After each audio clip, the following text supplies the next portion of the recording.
In this track from his second album, Bowie once again assumes the role of a third-person storyteller, something that was quite prevalent in his earlier work but would become scarce from now on. The production, too, reminds us somewhat of his first album, in moving away from rock into more elaborate orchestrations. But it is like nothing he ever did before, a symphonic sound that reacts and changes according to his words, dramatizing the story and giving it the resonance of a mythic tragedy.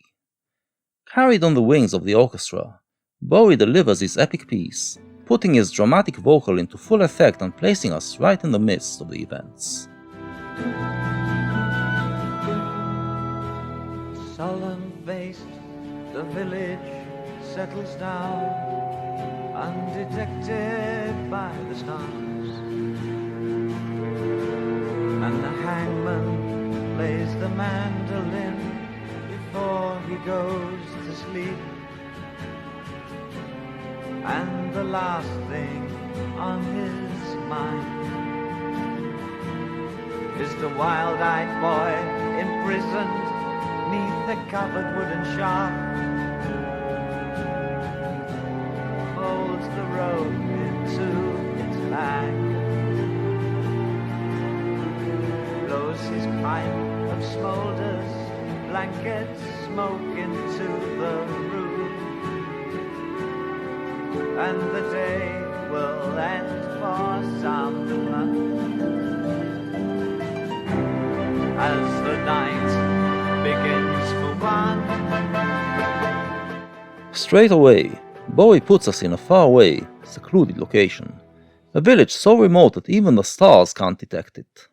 But the story he tells is universal, and it is the story of many of his early records, the monstrosity of conformed society in its dealing with the individual deviant. We hear that a boy is going to be hung, a very disturbing thought, but the village carries on as usual as if there is nothing out of the ordinary about it. Bowie creates a very mundane picture as he describes the village ending its day and preparing for sleep.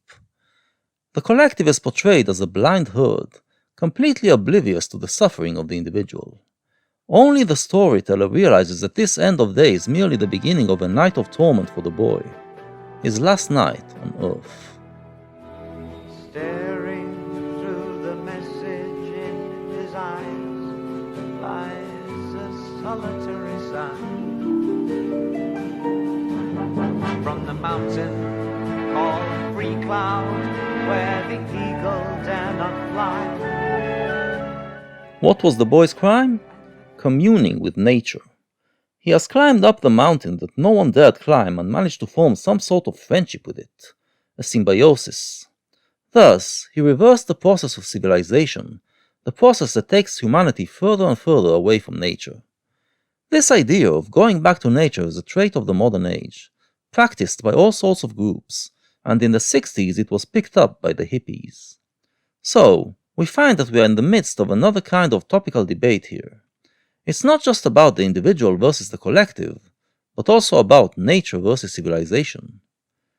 Which side will Bowie take? And the patience in his sight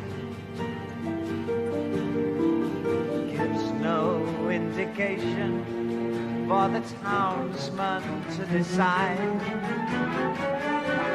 So the village dreadful yawns,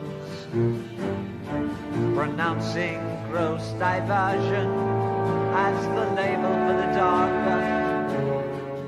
The townsmen are unable to understand the boy's way of life, and the idea that you can be friends with a mountain strikes them as ridiculous and sick.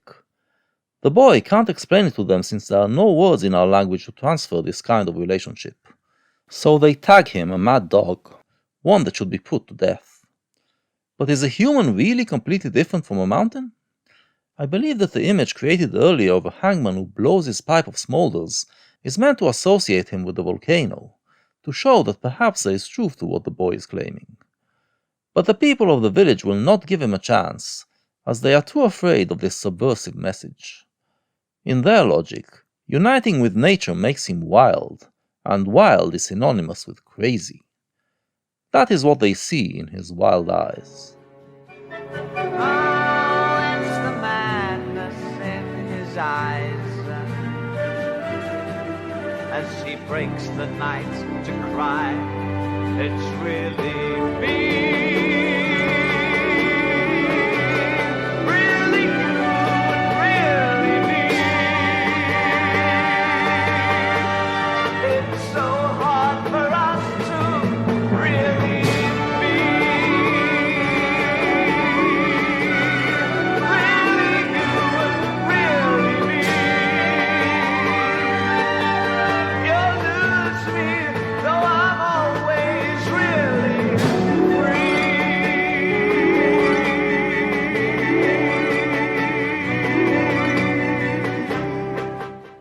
The boy's message is, nature is what we are. It isn't easy to learn to live harmoniously with nature, but if we succeed, then we will be true to what we are and as a result we will be free and happy.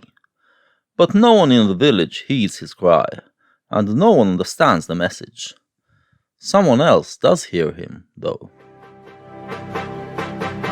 And the mountain moved its eyes to the world of realize, where the snow had saved a place for the wild-eyed boy from Freecloud.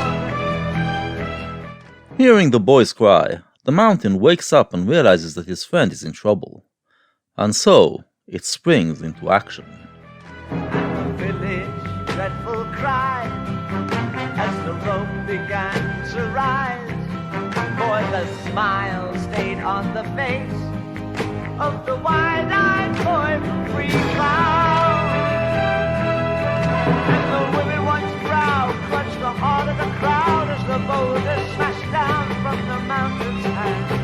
And the magic and the stare of the wild-eyed boy said, "Stop, Freecloud, they won't think to cut me down."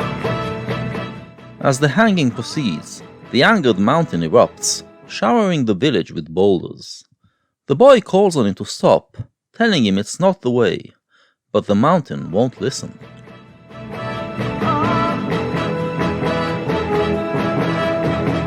cottages fell like rain-caught hell. The tears on the face of the wise boy came trembling down to the rumbling ground, and the missionary mystic of peace love stumbled back to cry among the clouds.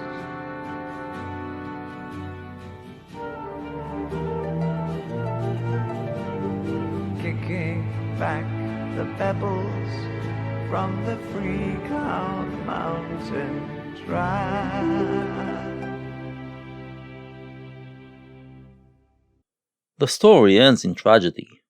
The boy was a missionary mystic of peace love, preaching, like the hippies, that going back to nature will bring harmony to the human race on Earth. But he now finds out that nature fails us as well, as at a crucial moment it proves to be irrational and violent, wreaking total destruction and death. Neither civilization nor nature are the way to reach the peace-love unity, as they are both violent at their core.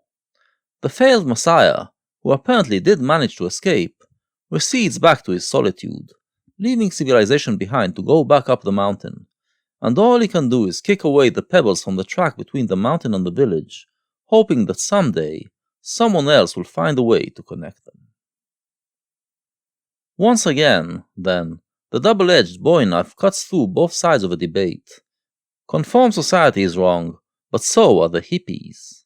The way to happiness is not to be found in subjugating nature like Western civilization does, and not in going back to nature like the hippies preached. There has to be another way. But what is that way? For now, Bowie doesn't have an answer.